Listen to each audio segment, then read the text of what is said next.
But I have to do one more thing for you guys, but before I start the trick, I want to tell you a story. I love coincidences. Like, that sounds strange, but like the really weird, like incredibly unlikely coincidences that happen in the world around us. I've just been obsessed with them for a long time. I'm really passionate about them. I always research, look for them. You can almost even say that, I guess, coincidences are a hobby of mine. I'm sorry, what was that? Yours too? What are the odds? I was gonna let some of you laugh. I was afraid that joke was just gonna be. I do. I love these coincidences, and I have a favorite coincidence. My favorite coincidence, it happened in 2001, and this is all true. You can Google this later. Not now, that would be rude. When you get home, you can Google all this. All of this is true, I promise. In 2001, in the UK, a young girl named Laura Buxton, she lived in Staffordshire in the UK, and she was 10 years old. And one day she was bored. She wrote her name and address on an envelope, attached it to a helium balloon, went outside, let the helium balloon go, and watched it float away. And then she went on with her day and didn't think any more about it. 10 days later, in Wiltshire, 150 miles away, a farmer was working in his field. He found a deflated balloon attached to an envelope. He picked it up and read it. It said, "If found, return to Laura Buxton." He didn't read any more. He didn't need to. He immediately went to the house next door and knocked on the door. When the woman answered, he said, "I found Laura's balloon." You see, the little girl that lived next door to him was also named Laura Buxton. She was also 10 years old. Incredible coincidence, right? It gets better. The parents of Laura Buxton number 2 got in touch with the parents of Laura Buxton number 1 and arranged for the two girls to meet. When they met a few days later, the two girls were both wearing blue jeans and yellow sweaters. Another amazing coincidence, neither of them had any fashion sense. But they got to talking, and there were a lot of things that they had in common that they would have expected. They both had brown hair, and their brown hair was cut in a short bob haircut. They both had a black 3-year-old Labrador. They both had a pet gray rabbit. And they both kept guinea pigs, and their guinea pigs had similar markings on their hind quarters. Possibly the most amazing coincidence ever recorded. I love this story. Again, that is all true. You can look that up when you get home. That's not so funny. But when I heard this story, I love this story, and I thought to myself, I wish I could incorporate that into a magic trick. And that's one of the things we do as magicians, is we create seemingly, if not impossible, very unlikely coincidences. And so tonight, I'd like to try and do a trick as a tribute to Laura Buxton. And I'm going to need someone to come up and help me with this trick. I'm going to need someone to come up and help me who needs a little bit of luck in their life. And to be honest, I've never had so much to choose from. I will say before you volunteer, it would help if you could shuffle a deck of cards. Anyone who can shuffle a deck of cards that's willing to come up and help me out. Come on up here, come on up. Give her a big round of applause. She comes on up here. And what's your name? Kelly? Kelly? I want to bump it a bit. Let's shoot like 2 feet that way. I think up a lot of room, Kelly. Kelly, I have a blue deck and a red deck. I'd like you to name one of these decks for me. Whatever you want. This is Bob, and that's it. No, just name one of the decks. Yeah, the blue. Okay, you take the blue deck. I'm going to take the red deck. I'm going to go ahead and take your deck out of the box. I'm going to take my deck out of the box. I'm going to shuffle Steve. No, I'll take the box. You hold on to the cards. What we're going to do in a minute, we're going to shuffle our decks. But I want everyone here to know that we're on the other. You know, the tricks I did before, we used the big cards so everybody can see. These ones we're going to use little cards. That's why you're up here. You're the eyes and ears and the arms. You got to keep it on the level. So the first thing we're going to do, we're going to go through my deck. We're going to make sure that this is actually a red deck of cards. All of these are red cards, yes? Don't see anything other than red cards. No, like cards stuck together, double-faced cards. Excellent. Okay, now let's go through your deck. Make sure that it's entirely a blue deck of cards. Remember, be thorough. They're counting on you. We don't want them to think I'm cheating. I am cheating. We just don't want them to think I'm cheating. All right, so we've established I have a red deck, you have a blue deck, but now when you look at the faces, I'm going to go through here and have you look at these. Make sure that there are no two of the same card. They can be the same suit, but not the same suit and the same value.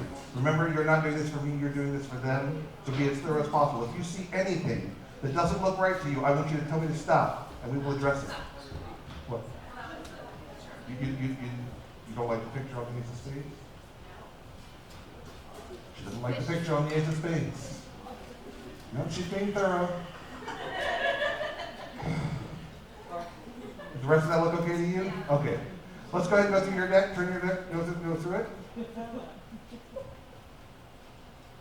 Everything looking okay? Wait, hold on, go back. I don't like that one. See, that's annoying, isn't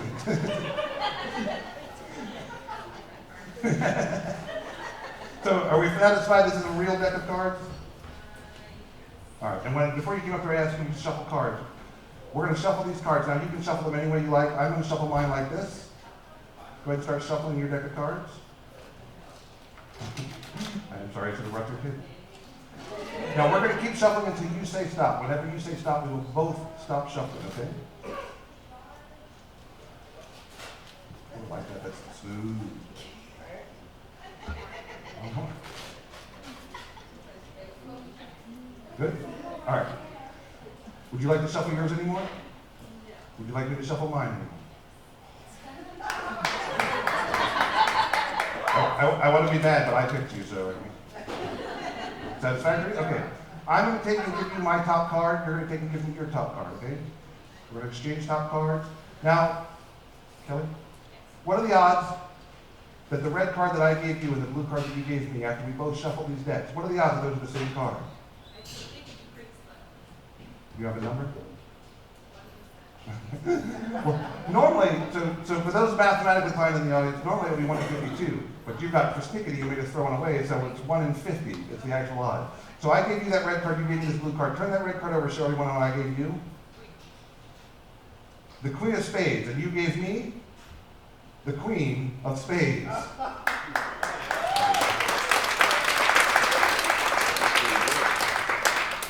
Now, Kelly, some intelligent people in the audience, and I think there's a couple, are trying to figure out how this works.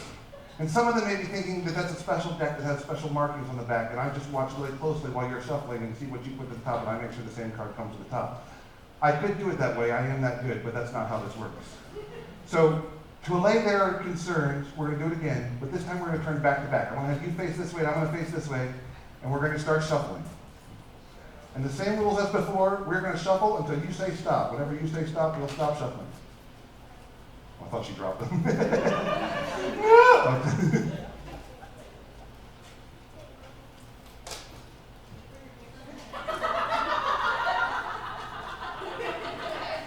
Good? Would you like to shuffle yours anymore? Would you like me to shuffle mine anymore? Okay. We're going to change top cards again. All right. We both shuffled decks back to back now. I gave you that red card, you gave me this blue card. The card that you gave me is the 9 of hearts. The card that I gave you is the 9 of hearts.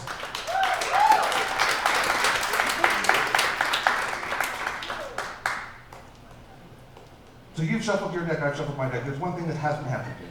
Well, actually, again, I want to allay the concerns and the skepticism of those in the crowd. Some people may just be thinking, I have a bunch of Queen of Spades and 9 of hearts. Thank you.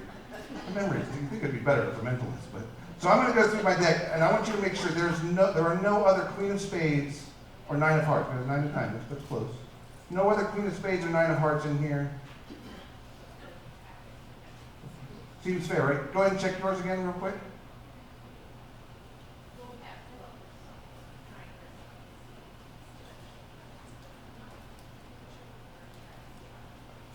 Okay, Kelly, now there's one other thing that hasn't happened yet.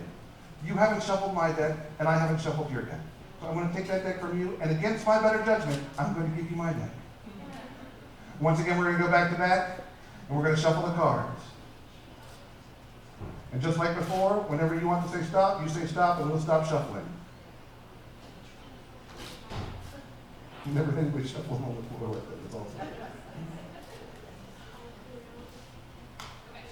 Good? One last time. Would you like to shuffle yours anymore? Is she this much fun at home too? Would you like me to shuffle mine anymore? We good? All right, one last time, let's exchange top cards.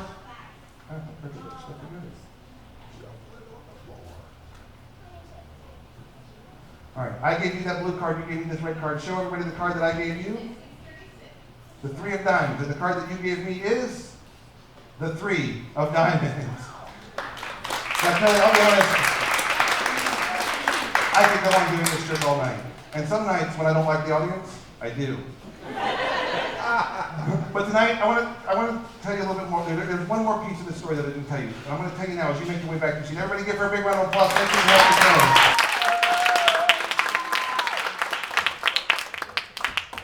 us. So, everything I told you about that Laura Buxton story is completely true. You really can't go home and look it up, and I encourage you to. It's a fascinating story. Everything I'm going to tell you about that story from now on out is lies. I'm totally making this up, but it makes my trick work. So when I first heard this story, I got really interested. I wanted to do a magic trick about this. So I called Laura Buxton up and I asked her. I said, I found this really fascinating. Was there anything about this story that surprised you? She said, well, of course, everything surprised me. It was really surprising. Everything surprised me. But there was one thing that I thought was really strange. What was that? She said, nothing ever came of the picture that was in the envelope. I said, what do you mean? She said, well, before I put my name on the envelope and sent it all the way in the balloon, I took a picture of a playing card and I folded it up and I placed it in the envelope. Well, tonight, I'm hoping we can put the final piece in that puzzle. I'm hoping that this folded up picture in this envelope will match one of the 3 cards that Kelly and I just chose together, randomly, 3 times in a row. Now, you've helped me a lot. I'm going to have you help me a little bit again, but I want to try to get everybody involved in here. So here's what I want you to do. We have the Queen of Spades, the 9 of Hearts, and the 3 of Diamonds. I'd like everybody in here to think of one of these cards. Pick one of these cards in your mind right now. All right? I'm going to call the names of the cards out one at a time. When I call out the card you're thinking of, I want you to clap, cheer, yell, whistle, holler, whatever it is you do to show excitement. Kelly, you're the judge. At the end, you're going to tell me which card they've chosen, okay? Ready? The Queen of Spades. All right. The 9 of Hearts. And the 3 of Diamonds. What is it, Kelly? The 3 of Diamonds. You're sure? That's what they say. And it is the 3 of Diamonds.